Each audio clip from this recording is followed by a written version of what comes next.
It was a stormy night. The rain had been falling nonstop for hours, soaking the dusty highways outside of Duskvale, a forgotten town with nothing but silence, fog, and old ghosts. Mark Miller tightened his grip on the steering wheel.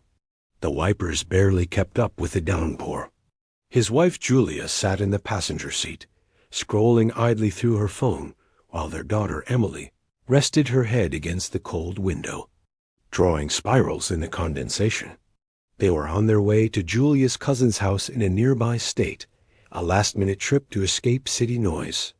But they had missed the last open highway turn, and now they were far from any GPS signal.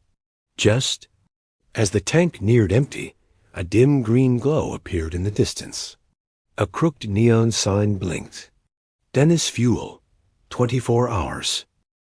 The gas station looked like something out of an old movie. Weathered wood panels, rusted pumps, and a single flickering streetlight that buzzed like a dying insect. No other cars. No other people. Mark pulled in slowly. The engine hissed and steamed from the rain. "Stay in the car," he said. "I'll be quick." Julia nodded, but Emily looked uneasy. Her fingers gripped the sleeves of her hoodie. Mark stepped into the rain and approached the small building. The sliding glass door creaked open with effort. Inside, it was musty. The smell of damp paper and mold hung in the air. Behind the scratched counter stood a man. Tall, thin, almost skeletal. His skin was pale, like wax. His uniform was clean but outdated. His name tag read, Dennis. He didn't greet Mark, just stared at him. Dennis, monotone. "Punk too?" Mark nodded. "Yeah, regular, unleaded." But Dennis wasn't looking at him anymore. His eyes had drifted to the window, beyond Mark's shoulder, right at the car, right at Emily. His face changed. His lips trembled. His voice cracked as if he had swallowed glass. Dennis, whispering, "She looks just like my daughter." Mark turned slightly. "Sorry?" But Dennis was frozen. His hands began to shake violently. He reached under the counter, pressing something. Outside, Emily sat up. "Mom, the lights just went out." The once buzzing street lamp died with a pop. The neon sign glitched and flickered off. Total darkness swallowed the parking lot. Inside, the door behind Mark clicked shut. He turned quickly. Locked. No exit. Dennis, now smiling eerily.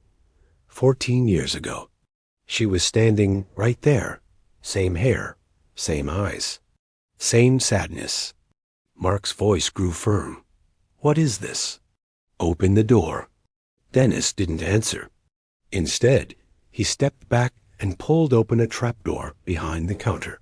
A low red glow pulsed from beneath, like an old furnace breathing. Mark backed away. "I'm calling the police." Dennis smiled wider. "Dennis, I already called her. She's waiting." In the car, Julia tried the door. Jammed. Emily screamed and pointed out the window. A figure stood behind pump 2. A girl, white dress soaked, black hair plastered to her face, eyes black and hollow like bottomless pits. She stared at Emily and tilted her head. Julia pounded the window. "Mark!" The girl slowly raised her hand and pointed at the car. Back inside, Mark found an old rusted crowbar and swung it at the door until it cracked open. Rain poured in as he fled toward the car, but the ground was slippery. He tripped and saw a child's locket lying in the mud, still glowing faintly red. Emily reached to unlock the door for her father, but as she did, the ghost girl was suddenly inches from her window. Her mouth stretched open unnaturally, releasing a deafening screech that shattered the glass. Darkness fell. Screams, lights bursting, tires screeching. At 3:21 a.m., a police report was filed from a nearby diner. A bloodied, traumatized woman was found wandering barefoot, mumbling one sentence over and over. It wasn't Emily. It looked like her, but it wasn't Emily. The gas station was never found again. Locals say the sign appears only on rainy nights, to those who remind her of who she used to be. Subscribe, like, and share for more real stories.